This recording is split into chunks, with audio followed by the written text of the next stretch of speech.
Welcome all. Thanks for joining me.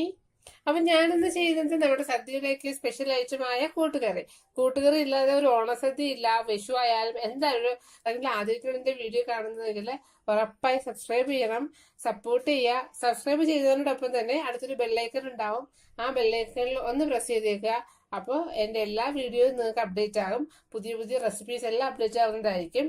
എല്ലാവരും support ചെയ്യുമെന്ന് ഞാൻ പ്രതീക്ഷിക്കുന്നു. അപ്പോൾ നമുക്ക് എങ്ങനെ ചെയ്യേണ്ടത് നോക്കിയിട്ട് വരാം. ഞാൻ അതിനുവേണ്ടി ഇവിടെ കറുത്ത കടല എടുത്തിട്ടുണ്ട്. ഇത് ഞാൻ ഒരു കപ്പ് എന്ന് വെച്ചാൽ അര കപ്പ് കുതിർത്താൽ മതി. ഇത് കുതിർത്തത് ഒരു കപ്പ് ഉണ്ട്. ഇതിന് പകരം വെള്ളക്കടല യൂസ് ചെയ്യുന്നവരുണ്ട്, ചന്നാദാൽ നമ്മുടെ കടലപ്പരിപ്പ് യൂസ് ചെയ്യുന്നവരുണ്ട്. കുറച്ച് വെള്ളം ഒഴിച്ചു കൊടുക്കുക, ഒരല്പം ഉപ്പ് കൂടെ ചേർത്ത് കൊടുക്കാം. ഇനി ഇതിനെ കുക്ക് ചെയ്തെടുക്കാം. ഇതിപ്പോ ഞാൻ ഓവർനൈറ്റ് സോക്ക് ചെയ്തതാണ്. ഏതാണ്ട് ഒരു 8 മണിക്കൂറെങ്കിലും മിനിമം സോക്ക് ചെയ്യണം. അപ്പൊ സോക്ക് ചെയ്തിട്ട് നിങ്ങൾ ചെയ്യേണ്ടത് ഒരു 2 വിസിൽ കൊടുക്കുക. ഒരു 2 വിസിൽ മീഡിയം ഫ്ലെയിമിൽ 2 വിസിൽ കൊടുക്കുക. അപ്പൊ ഞാൻ കടല വേവിക്കാൻ വെച്ചിട്ടുണ്ട്. അത് വേവുന്ന സമയത്ത് കഷ്ണങ്ങളൊന്ന് വേവിച്ചെടുക്കാം. ഇത് ഞാൻ ചേന ഇട്ടിട്ടുണ്ട്. ചേന ഇതുപോലെ 1.5 കപ്പ് ഉണ്ട്. പിന്നെ പച്ചക്കായ എടുത്തിട്ടുണ്ട്. അപ്പൊ വേഗം ബുദ്ധിമുട്ടുള്ളത് നമ്മൾ ആദ്യം ഇടുക. കുറച്ച് പംകിൻ, അതായത് മത്തൻ ഞാൻ എടുക്കുന്നുണ്ട്. ചിലര് പൊട്ടറ്റോ യൂസ് ചെയ്യാറുണ്ട്. ഇനി അതല്ല ചിലര് ക്യാരറ്റ് യൂസ് ചെയ്യുന്നവരുണ്ട്. ഒരു 2-3 ചെറിയ ഉള്ളിയാണ് ഞാൻ രണ്ടായിട്ട് നുറുക്കിയതാണ്. അതിന്റെ പുറത്ത് കുറച്ച് കറിവേപ്പില. ഇനി ഇതിലേക്ക് ഒരു 1/2 ടീസ്പൂൺ കാശ്മീരി ചില്ലി പൗഡർ ഇട്ടിട്ടുണ്ട്. ഒരു 1/4 ടീസ്പൂൺ മഞ്ഞൾപ്പൊടി. ഇനി കഷ്ണങ്ങൾക്ക് ആവശ്യത്തിന് ഉപ്പ്. ഇത് വേവാൻ ആവശ്യത്തിന് വെള്ളം. ഇനി ഇതൊന്ന് മീഡിയം ഫ്ലെയിമിൽ വെച്ചിട്ട് നന്നായി ഇളക്കി. അപ്പൊ ചേനയൊക്കെ ഒന്ന് കുക്കായി വരാൻ സമയം എടുക്കും. നമുക്ക് അടച്ചു വെച്ചെടുക്കാം.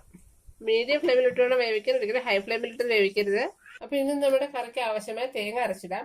ഞാനത് 1 കപ്പ് തേങ്ങ എടുത്തിട്ടുണ്ട്. തേങ്ങ കുറച്ച് കൂടുതൽ വേണം. അതായത് നമുക്ക് അരയ്ക്കാനും വേണം, അതുപോലെ വറക്കാനും തേങ്ങ വേണം.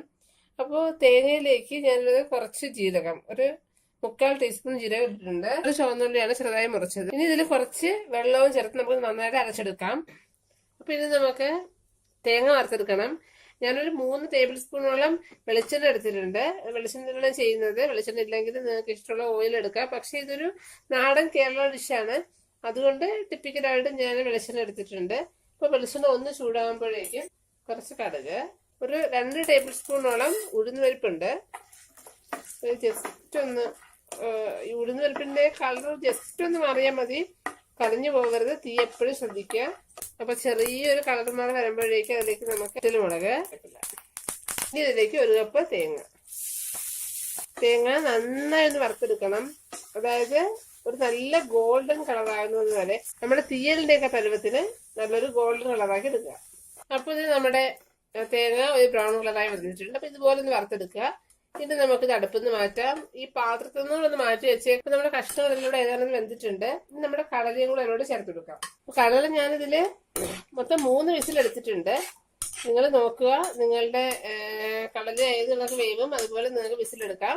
കുറച്ചൊന്ന് തിളച്ച് ഈ വെള്ളം ഒന്ന് വറ്റി വരട്ടെ. ഇപ്പോൾ നന്നായി തിളച്ച് വന്നിട്ടുണ്ട്. ഇപ്പൊ ഞാനൊരു 1/2 ടീസ്പൂൺ കുരുമുളക് പൊടി ചേർക്കുകയാണ് ഇതിൽ. ഇനി ഇതിലേക്ക് നമ്മള് ഈ തേങ്ങ അരച്ച കൂട്ട് ചേർക്കാം. ഇതുപോലെ നന്നായി അരഞ്ഞു വന്നിട്ടുണ്ട് തേങ്ങ. അപ്പൊ ഇത് നമുക്ക് ഇതിലോട്ട് ചേർത്ത് കൊടുക്കാം. 1/2 ടീസ്പൂൺ കുരുമുളക് ചതച്ചത്. ഇല്ലാന്നുണ്ടെങ്കിൽ കുരുമുളക് പൊടി കുറച്ച് കൂടുതൽ ഇട്ടാലും മതിയാവും. ഇനി ഈ അരപ്പ് നന്നായി ഒന്ന് കുറുകി വരണം. ഇനി ഇതിലേക്ക് കുറച്ച് ഇപ്പൊ ഇതിലൊരു ടേസ്റ്റ് എൻഹാൻസർ ആണ്, കുറച്ച് മതിയാവും. ഒരുപാട് മധുരമൊന്നും കൂടി പോകരുത്. ഇനി ഇതിലേക്ക് നമ്മൾ വറുത്ത് വെച്ച് തേങ്ങ വറുത്ത് കൊടുക്കാം. ഇനി നന്നായി ഒന്ന് മിക്സ് ചെയ്തെടുക്കാം. നമ്മുടെ സദ്യ സ്പെഷ്യൽ ആയിട്ടുള്ള കൂട്ടുകറി റെഡി ആയിട്ടുണ്ട്. ഈ ഓണത്തിന് എല്ലാവരും ട്രൈ ചെയ്ത് നോക്കുക. നിങ്ങളുടെ കമന്റ്സ്, റിവ്യൂസ് എല്ലാം എന്നെ അറിയിക്കണം. വീഡിയോ ഇഷ്ടപ്പെട്ടാൽ ലൈക്ക് ചെയ്യുക. അപ്പൊ ഇതുപോലൊരു ടേസ്റ്റി റെസിപ്പിയുടെ നെക്സ്റ്റ് എപ്പിസോഡിൽ വരും. Till then take care and happy cooking.